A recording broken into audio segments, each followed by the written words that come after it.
You ever notice how sometimes one guy, one decision can flip the whole script on a sport? Like, think about this.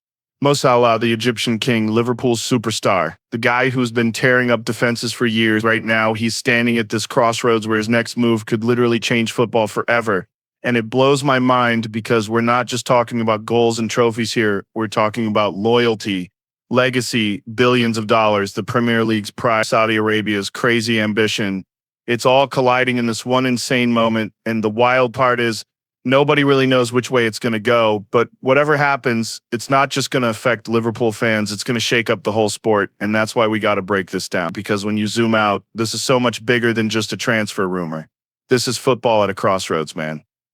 All right, so here's the thing with Liverpool's dilemma. It's wild when you really start breaking it down because you've got this absolute superstar in Mo Salah, a guy who has literally redefined what it means to be a winger in modern football. The numbers he's put up, the trophies he's lifted, the big game moments he's delivered. It's insane. Like, we're talking about a dude who's already cemented himself as one of the Premier League's all-time greats, but now you've got this crazy situation where Liverpool has to ask themselves, do we hold on to him as he pushes into his 30s, squeeze every last drop of brilliance out of him for another season or two? Or do we cash in while his market value is still sky high, especially when you've got Saudi clubs basically waving blank checks in front of his face?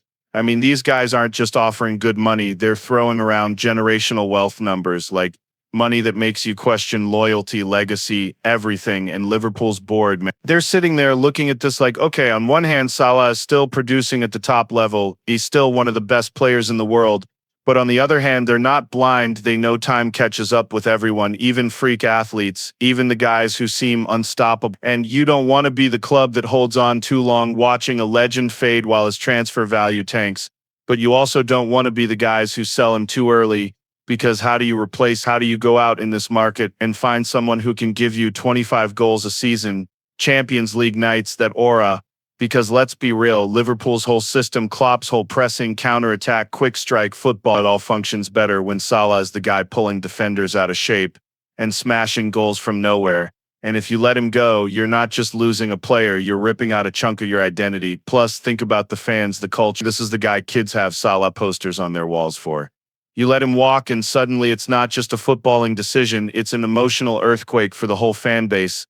And then you add in the timing, Klopp's era may be winding down, ownership rumor, all this stuff happening around the club, and now Salah's future gets dropped in the middle like a live grenade. So Liverpool's dilemma is literally this impossible balancing act of cashing in on an asset before age drags him down versus risking losing your most reliable weapon in the middle of a rebuild.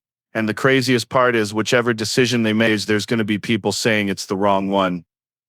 Man, Saudi Arabia's ambition is on another level right now. Like, you look at what they're doing with football, and it doesn't even feel, it feels like when you're playing career mode on FIFA and you turn on unlimited funds and just start signing everybody. But the difference is these guys are actually doing it with real money, insane money. Money that makes Premier League salaries look like pocket change. And it's not just about bringing in a few aging stars for a last payday. It's way bigger than that. It's about sending a message to the entire sports world that Saudi Arabia is here. They want to be at the table with Europe, with the Premier League, with the champions. They want their league on TV screens worldwide. They want to shift the center of gravity of football. And you can see how methodical it is. Like, they didn't just wake up one day and say, let's buy players.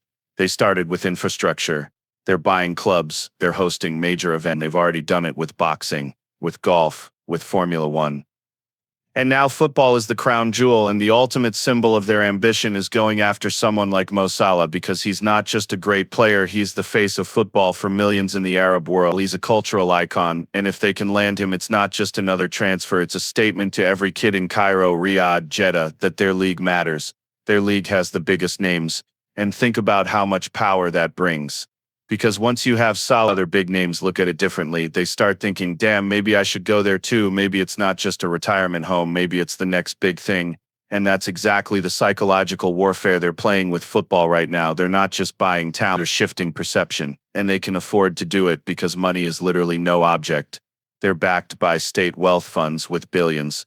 So they're not worried about profit and loss in the short term. They're playing the long game. It's sports washing, it's branding, it's empire building. You can argue about the politics behind it, but in terms of sheer ambition, it's insane. Like, imagine you're the Premier League, you've been the unquestioned top dog for decades, And suddenly there's this new competitor just buying their way into relevant. You can't outspend them because they've got deeper pockets than anyone. So what do?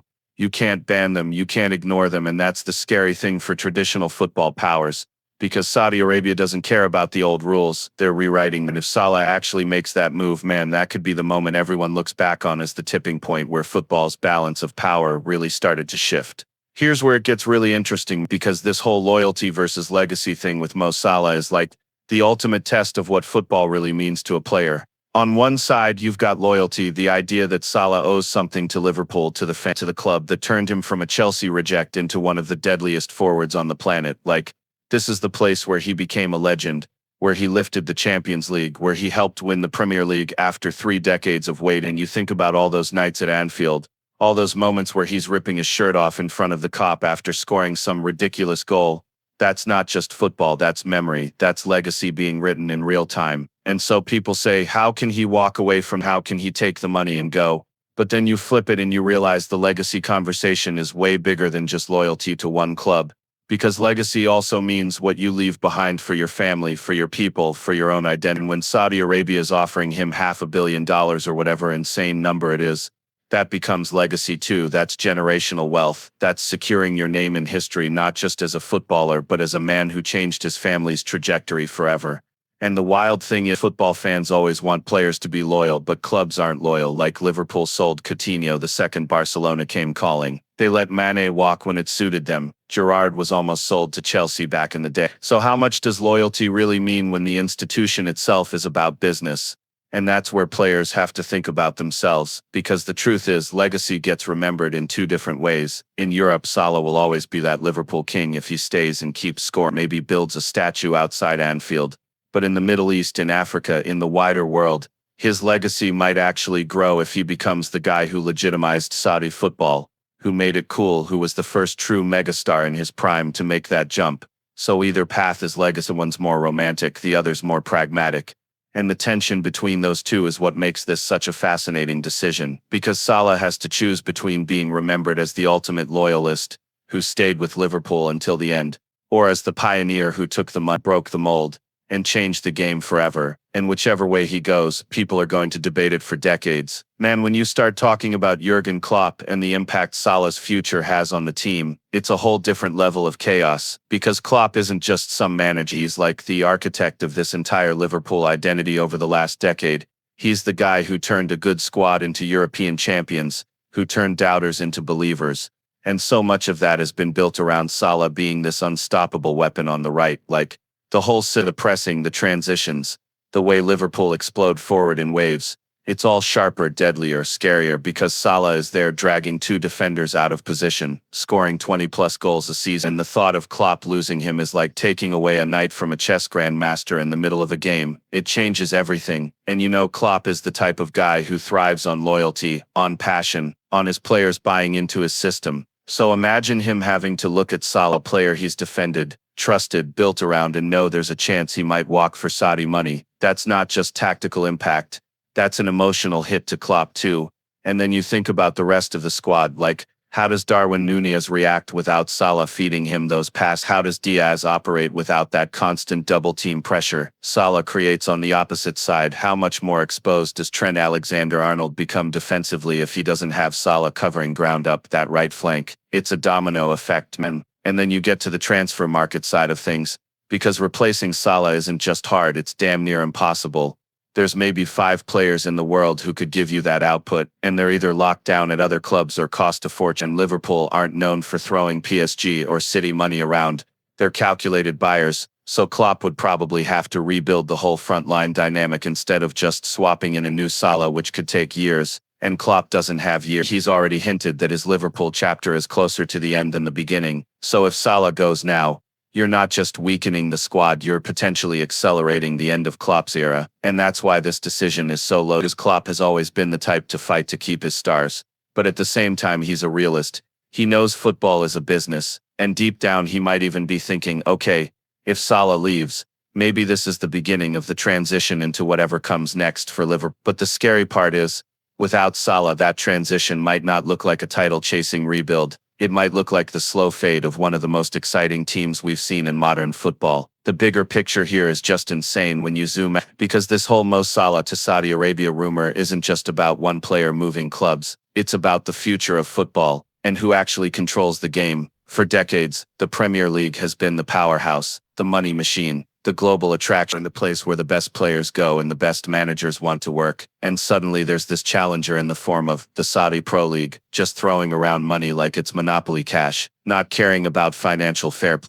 not worrying about broadcasting deals because they've got oil money backing it. And it creates this crazy dynamic where you're not just watching a transfer battle, you're watching a tug of war for dominance between two footballing worlds. The old guard and the new money. And Salah is the perfect flashpoint because he represents both sides. He's a Premier League icon, built his career at Liverpool, beloved worldwide, but he's also the dream signing for Saudi Arabia, the Arab superstar who could flip the narrative and say, you don't need to play in England or Spain to be considered elite. You can play here and still be the face of the sport. And that's a terrifying idea for the Premier League. Because if they lose that, or kids in Cairo or Jakarta or New York start tuning into Saudi games, because Salah and maybe a few others are there, that's billions in future eyeballs and revenue shifting east. And you can already see the pattern. First it was Ronaldo, then Benzema, then Neymar, now maybe Salah. And every step it gets a little less about aging stars cashing in and a little more about pulling prime talent out of Europe. And once that happens consistently, the balance tips. And then you've got this weird scenario where the Premier, which prided itself on being the place where football peaked, suddenly has to fight just to hold on to its superstars. And it raises all these questions like, is football about tradition and history and loyalty to clubs? Or is it about where the money and the spectacle is? And fans can scream about loyalty, but the reality is the game has always followed the money. And Saudi Arabia is basically daring the world to admit that. They're saying, look, we're not asking, we're buying our way into this conversation whether you like it or not. And if Salah makes that move, it won't just be another transfer. It'll be a moment people point to years from now as the line in the sand. The moment when football stopped being dominated by Europe and started becoming something way more global, way more complicated, and maybe way more unstable. So when you put all of this together, man, it's just wild. Because Salah's future isn't some little transfer rumor, it's like this ripple effect that touches everything. Liverpool's soul, Klopp's system, the loyalty versus legacy debate, the Saudi push for dominance, the Premier League's grip on world football, all of it tied to one guy's decision. And that's what makes it so fascinating, because no matter what he chooses, it's going to piss off some people and inspire others. And that's the beauty and the madness of football right now. It's not just 11 guys kicking a ball anymore. It's geopolitics. It's billion-dollar chess moves. It's emotion. It's identity. It's culture, all wrapped up in one. And Mo Salah is sitting right at the center of that storm. And honestly, as fans, as people who love the game, we just gotta sit back, watch it unfold, and appreciate how crazy this era of football really is. Because 30 years from now, people are gonna look back at this moment and be like, that was the turning point. And whether Salah stays at Anfield and becomes a statue or takes that money and becomes a pioneer in Saudi football, either way, it's history being written in real time. So yeah, good luck to him. Good luck to Liverpool. Good luck to the Saudis chasing their dream, and good luck to all of us watching this wild ride play out, because it's one hell of a story. And thank you guys for being here. Thank you for listening. Thank you for caring about the game the way you do. It's why these conversations even matter, and that's what makes football so damn special.